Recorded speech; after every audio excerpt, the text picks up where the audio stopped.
my gorgeous, sparkly, scrumptious, delicious Cancer. Welcome to your Love Tarot reading. This is going to be for Cancer, Sun, Moon, Rising, and Venus. We are going to take a look at you and your prism up, baby. Whatever that means to you, situationship, relationship, bumble, date, marriage. Let's take a look at Cancer, Sun, Moon, Rising, and Venus. Please show me angels. What is going on for Cancer? Someone's finding it really difficult to let go. I think to some extent, Cancer, is both of you. It's both you and your person.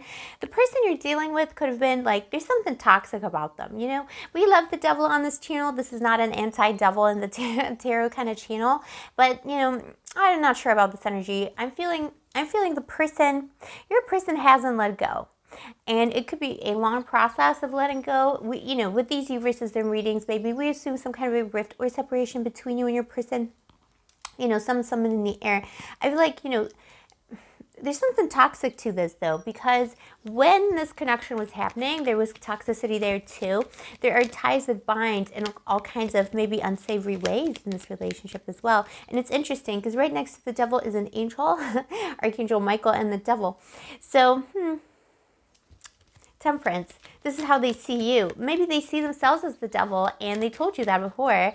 Cancer, this is a spicy reading, and they see you as an angel, as someone who has healing powers over them, someone who could even help them on their soul journey. But there's that dichotomy. It could be opposites attracting, two people being kind of tied to each other energetically on a soul level, two people being really attracted to each other despite having, you know, a deep differences. This is kind of cute. I'm sorry, I don't mean to laugh at the situation because I understand that, you know, people have all kinds of painful situations, Cancer, but this is really cute because, you know, despite of all the drama that went down here, there is a recognition on both sides that these are people from two, maybe even two different worlds. You know, could be like, you know, I don't know, like a freedom fighter, or like, you know, like a protester dating, you know, the opposite side of the spectrum, or like, you know, like the left meets right. I don't know. Up meets down, whatever that means to you. You know, one person is in the darkness and one person is in the light. It could be two magical bibos doing two very different practices, or it could be religious differences are dividing you, baby. There's something spiritual about this difference between you. There's a different, your soul vibration isn't different. That's why you're vibing. Vibing. Okay, whatever, Cancer. But like, there's a difference to maybe the flavor of the vibration, something along those lines. All right, baby. Also, Cancer, before we get into your little devil here, let me just say welcome to Blue Angel Love Tarot if you're new. And if you are a returning Blue Angel, thank you. I appreciate you. I love you. I see you, baby. Give mommy a kiss. Cancer, you know I love you because I'm Scorpio. You're Cancer. We're two little grabby crustaceans of the zodiac. Let me prop you up here a little bit more. We're two little grabby crustaceans of the zodiac, so, you know, we know where it's at. We know how to love. This devil knows how to love too, by the way. This is a grabby crustacean. Maybe like in the darkness of that, maybe we're dealing with a Scorpio or a Capricorn. It doesn't have to be that necessarily this energy, but it's someone who, even if you're not sure if they're latching onto you, could be a Taurus too. The Empress here at the bottom of the deck. You know, this is, how do I put this like in a nice way? This is true love, but it's like warring houses, warring factions, very different worlds, very different people, very different cultures, but your souls recognize each other. It's so difficult to let go. I think there could have been a lot of drama, fighting, things, you know, left unsaid. If it was a bimbo, himbo, anyone in between, you met on Tinder on a Tuesday for you. If it was a new connection, it was someone who like came in all valiant, all, you know, ready to fight, ready to love. But then immediately there were all kinds of things that came up in terms of disappointments and even disagreements or misunderstandings. It's like you just couldn't get on the same page. A lot of communication, but a lot of moon energy here as well. This Knight of Swords and the moon is like, you know, communication that's just not like a lot of illusions or even preconceived ideas about each other. It's two people in that kind of a dynamic. The person that you're dealing with likes to, maybe not to be right, but they like to win an argument, or they like to express their opinion, and also this made you feel a little bit defensive. So it's someone who could have questioned you a lot. You know, it's that typical energy of like, you know, you tell someone this is like every vegan knows this. If you're vegan or vegetarian and, you know, you disclose that to someone, there's always one douche who's like, yeah, but why? Yeah, but what about the vegetables? The vegetables are alive too. You're murdering the vegetables. There's always one person who's going to say that. And so, you know what I mean? It's that kind of a vibe. Maybe maybe they're a lawyer, or maybe they're like a wannabe lawyer. Whatever it is, it was, you know, it was a beautiful soul connection. There's goddess energy on both sides of this. Also, in my readings, the moon does represent Cancer, even though it doesn't for most people. But to me, it represents Cancer because there's a little crustacean here, and because there's little crabs.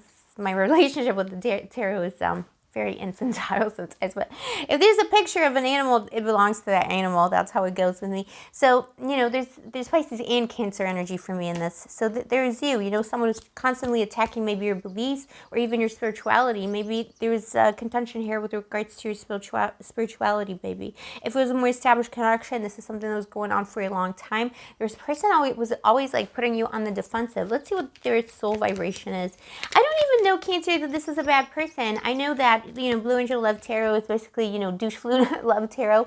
So, you know, we do deal with a lot of douche flute energies. But yeah, the High Priestess, I don't think your person is a bad person, but I think there could be something unexplained or misunderstood about them. I think maybe one of the issues here with regards to why they were so contrarian with you and made you feel so defensive is that you bring something out in them that's repressed, their own little secret, the High Priestess, secret spirituality that they possess. They were really triggered by you, triggered by your soul, triggered by the goddess, God, anyone in between, the divine within you.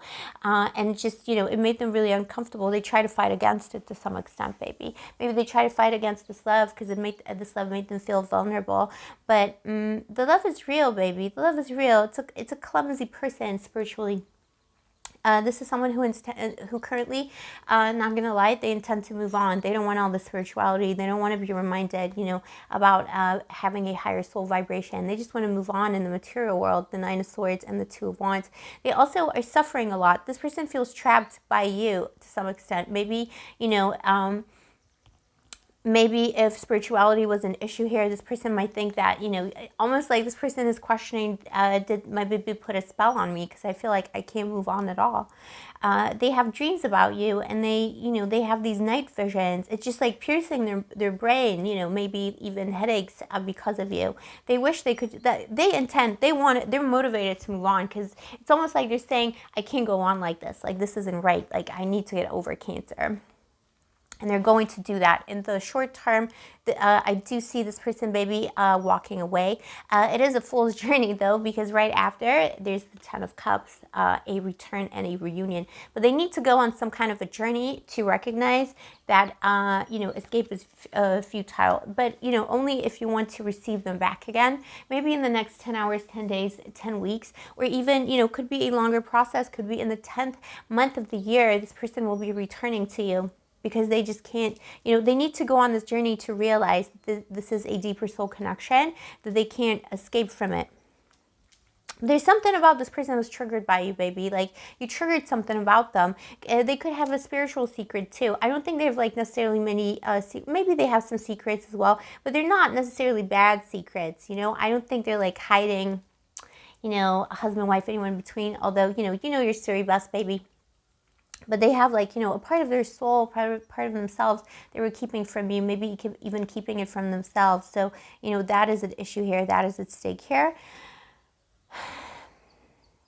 They need to realize what it's like without you, and then they shall return. What is the message from my Cancer, from the angels? Yeah, the Hermit. You know, now is a great time to really think about your priorities, and this time apart from this person is actually a good thing for both of you to some extent. There's something very interesting and special about this reading. I really like this angel and devil dynamic, even though I know it's like probably very infuriating to most people. I think it's something that could ridiculously work out in the long term for you, actually. I don't think this person has bad intentions. If they lied to you about something, I think part of it was they wanted to save face. Maybe they wanted to present themselves in a certain light. I think overall this person could make you very happy going on into the future. In the short term, there will be silence, so I wouldn't worry about that too much. And because that Empress here is at the bottom of the deck, I think the deeper message here is a message of love and creating a new life together out of something that seems so different, but could become something so beautiful. Oh my gosh, Cancer, this is a beautiful spiritual reading. I love this for you. Let me know in the comments below if this is your story. Also, if you vibe with my channel and you enjoy my videos, why not subscribe? subscribe, turn on the notification button, and of course, like the video, because liking the video really helps me out as a small creator on YouTube. If you'd like to get a personal reading with me or are interested in any of my other magical or coaching services, all the information regarding this is in the description box below. Send me an email. My email is in the description box below. Make sure that you are aware that there are scammers about. I will not I will not DM you for readings. I do not offer WhatsApp readings. I also do not accept Cash App. Someone's asking you for a Cash App payment. That's not me. Just be aware of this. Instagram is particularly bad for this, baby. Email me directly to get your reading. That is the safest way. What else can I tell you? Music on this channel is by my sister Gandora Official. Check out her channel. She is also in the description box below. I'll see you next time, my baby. Stay sparkly, stay gorgeous, stay moisturized, and may the angels protect you.